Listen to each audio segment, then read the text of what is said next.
পালংঘাট থেকে চুরি হওয়া বাইক সহ এক ব্যক্তি আটক মেঘালয়ে 172 ব্যাটালিয়নের হাতে।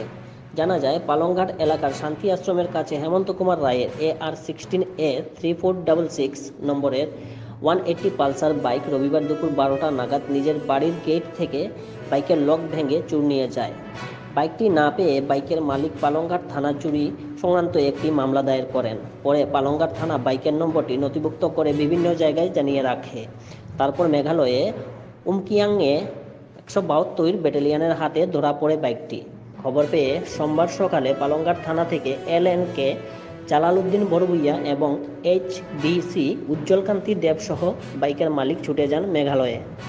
সেখানে গিয়ে বাইকসহ শাহজাহান হোসেন লস্কর নামের এক চোরকে পালংঘাট থানায় নিয়ে আসেন।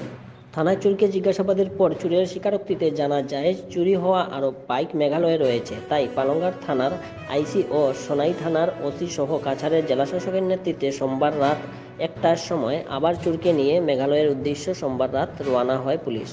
আসাম প্রাইম নিউজ 24x7-এ শ্রীবাস দাসের প্রতিবেদন, ভয়েসে দীপজয় চক্রবর্তী।